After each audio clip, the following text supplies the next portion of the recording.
First, Elon Musk, the founder of PayPal, chairman of Solar City, CEO of SpaceX and Tesla Motors. He shows off his brand new bet on the future, the Tesla sedan. 0 to 60 for the standard model. How fast? Roughly 0 to 60 in about 6 seconds, which is pretty fast. And then the performance version is 0 to 60 in 4.4 seconds. It's actually faster than a Porsche 911 Carrera. So all touchscreen, just like an iPad. Right, and you can go full screen as well. And it's pulling off Google Maps. It has offline navigation as well as Google Maps. Radio Luanda. Wow. You're not kidding. I listen to this all the What? time. They're listening to Nirvana? Listening to Nirvana. I love it. And then the typical charge takes how long to fully recharge a battery? With the supercharger, you can actually recharge in less than an hour. But that's mostly going to be useful for intercity trips. At home, it's fine to charge overnight. So no big deal. Plus, you're rarely charging a full charge. You're charging just a marginal charge. And the range, I mean, the biggest concern, obviously, about these vehicles is range anxiety. At least has been traditionally in electric cars. So the range here for the standard Model S is what? So there's 3 ranges, 160 miles, 230 miles, and a 300-mile range car. So is this the whole interview, by the way? No. Just a couple things. They'll splice it, then we'll quickly do it. Okay, all right. You go. Elon, thanks for coming on the show. Yeah, thanks for having me. The future of electric cars, I mean, is it pushing the envelope of imagination and focusing on design, focusing on technology that's going to be the key to scale electric vehicles in this country and around the world? Tesla and other car companies need to make great electric cars at a price that is comparable to gasoline cars, and then they will sell, and that's it. As easy as that. I mean, it's hard to do that, but that's what needs to be done. And so with the Model S, we're kind of a mid-price, mid-volume car, and then we have a extension of that platform, which is the Model X. That's our SUV. That'll come out in a couple of years. And then the vehicle after that will be our sort of high volume, lower priced car. That'll be kind of around $30,000. And all of these being produced in California, in the United States by definition. Right. So this is all domestic manufacturing, American jobs, and American ingenuity and innovation, right? Yes, and we really are doing manufacturing. Actually, we had our annual shareholder meeting, and I showed the video of literally we have coils of aluminum and sheets of plastic coming in and cars coming out. So we do real manufacturing. It's not like we're just sort of sticking a few bits together. What do you think is the future of electric vehicles? Are we going to be a hybrid nation? Because there seems to be great adaptation of hybrids, or at least adoption of hybrids. Right. But as you said, there's not a lot of choices on the electric front. And Chevy Volt's got its issues, and the Leaf and the Toyota RAV4, which actually uses some of the technology that Tesla has advanced. What do you see the future? And in extension of that question or consideration, is it the battery that's the greatest limiting force in terms of larger commercialization? The battery is the single biggest contributor. Although the battery sets kind of the energy bank, and then depending on how efficient the electric motor is and the rest of the drivetrain and the drag coefficient, basically all the uses of energy will set the range. And so for the Model S, for example, has the lowest drag coefficient of any premium sedan. It may actually be lower than any car. We're going to calibrate it in the wind tunnels, but it's got a really good drag coefficient, which is important for the highway range. These are safe cars.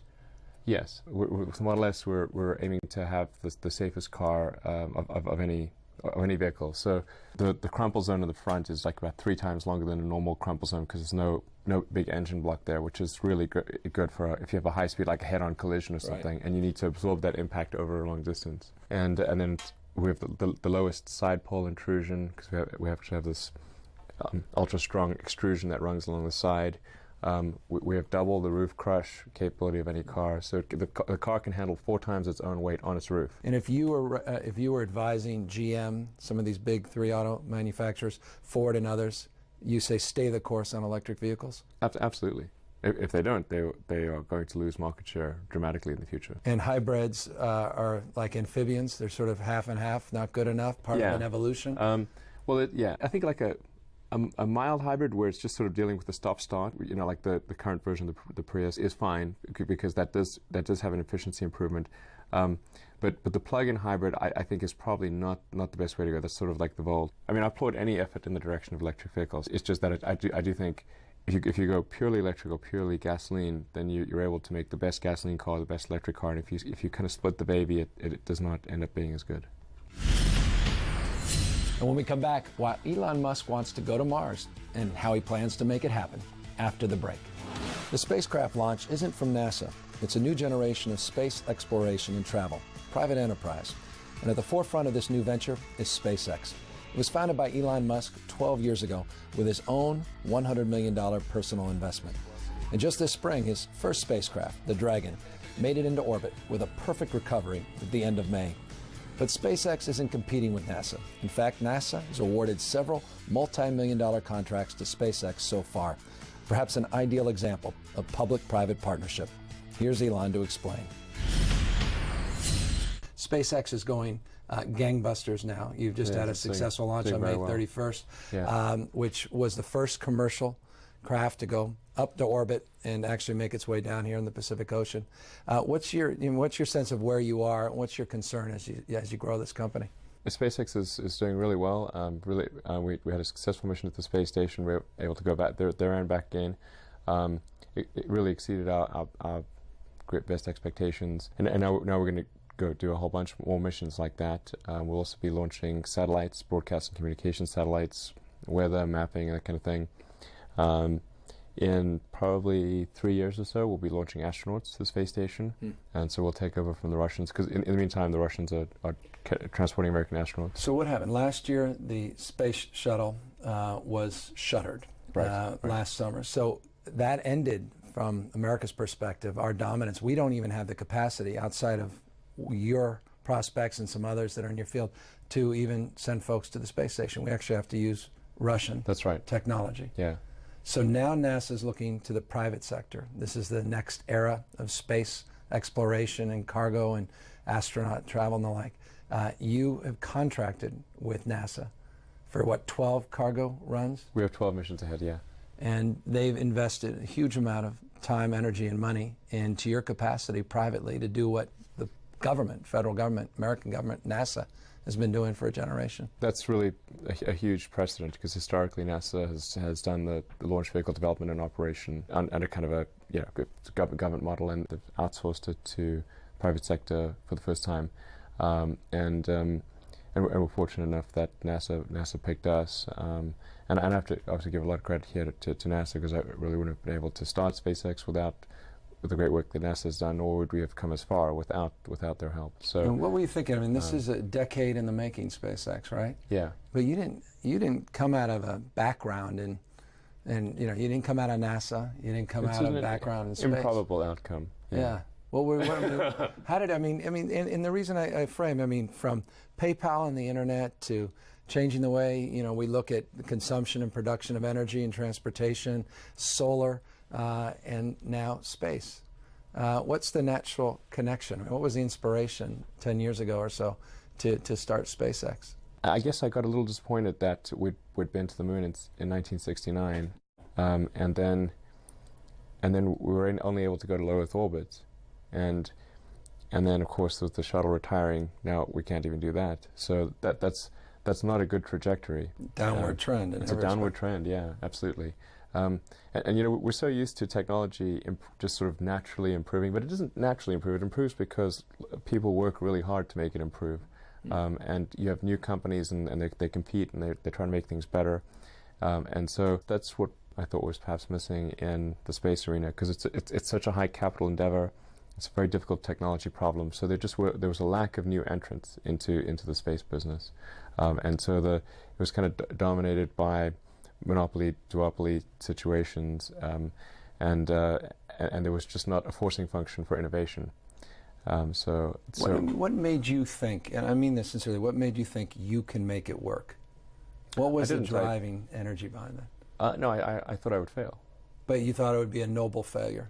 If something's important enough, it's still worth doing, even if the odds of success are low. And you put a lot of your own personal wealth into the company. Yeah, I put most of the money that I made from PayPal into SpaceX, and the remainder went into Tesla and Solar City. So you put it all on the line.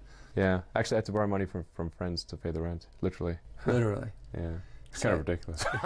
You're just not a guy that's going to sit on the beach and watch the waves come crashing in.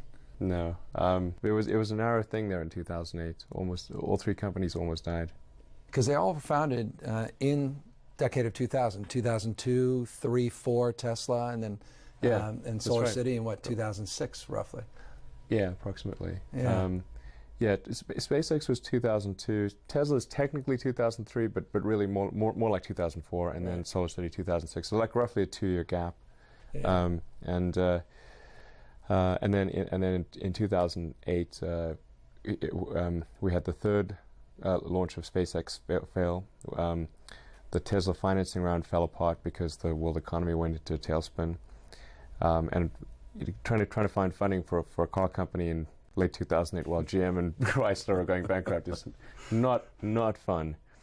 And then Solar City had a deal with Morgan Stanley, and Morgan Stanley couldn't honor the deal because they were trying to figure out how not to go bankrupt. Wow. So it was super tough. And what's your reflective lesson learned in that process? Do you feel you're over leveraged in the context of not just financially, but just spread too thin in terms of your passions and endeavors? Or, I mean, in hindsight, you can say it all worked out because Solar City's doing as well or better than ever. Yeah. Tesla's rolling out its second iteration, and of course, SpaceX just had not its third or fourth failure, but its first big success. Right, recently. absolutely. Yeah, actually, things are going really well right now. But it's worth making the point that that they really weren't always going well, and there were some extraordinarily tough times. So what did you learn from that? What's the takeaway from that? Were you stretched too thin? I learned I've got a high pain threshold. Of course, that's for sure. Man, I never thought I was like somebody who could have a nervous breakdown, but on the Sunday before Christmas on 2008, I was like, man, this is pretty close. And then on the Monday, NASA called and said that SpaceX had won a $1.6 billion contract. So I was like, yes. That would change things. That would. And then we had to close the Tesla financing round, and it closed on the 24th, like a few days later. And if it didn't close, then we would have gone bankrupt after Christmas. So we certainly have the Department of Energy and the government to thank in terms of lending a helping hand. That was really great. But it is important for people in general to appreciate that it wasn't a taxpayer bailout as is sometimes portrayed in the remaining press. moment. SpaceX, is this the beginning of the end of NASA, or is NASA going to go through a completely different evolution, and it's a new phase of NASA in partnerships with private commercial entities like yourself, SpaceX, and others that may enter in the same field? I think we are entering a new era of space exploration. There is an extremely important role for NASA because NASA creates these unique scientific instruments, things like the Hubble, the Mars probes. NASA operates the space station. But I think that as far as space transportation goes, I think that's going to become increasingly increasingly commercial in nature. And when you mean which is a good thing, Does that mean those watching in 5, 10, 15 years will be able to do not just suborbital but actual orbital trips? Yeah, absolutely. That you really believe that? Yes, I do, absolutely. I think that's quite likely at this point. Yeah. And you've also been so bold as to suggest Mars. Forget the moon. That's 69. You're making the argument in the future, we're Mars. We ought to aim to make life multiplanetary, to have a self-sustaining civilization on Mars as well. And that's not because I think Earth is going to hell in a handbasket or something. I mean, it's actually multiplanetary for a reason. It's that I think we want to become a spacefaring civilization, get out there and explore the stars, and that's a really exciting, inspiring future, much more than a future where we're forever confined to Earth. And I think it's particularly for the United States. I mean, the United States is a nation of explorers. I mean, people came here from somewhere else. So we're a distillation of the exploratory spirit of humanity. So if any country is to be excited about such things, it is this country. And for those critics out there that believe NASA and the Obama administration to some extent made a huge mistake by supporting and basically subcontracting some of these efforts. What do you say? I find some of this opposition so ironic. This is extremely free market. I mean, what could be more free market than doing competitive commercial contracts? And that there's been some opposition from some parts of the Republican Party for what is arguably one of the most Republican things that the president has done. But I think some of that opposition has waned in the wake of recent successes. You'll be on a capsule, the Dragon, to Mars when? Well, I'm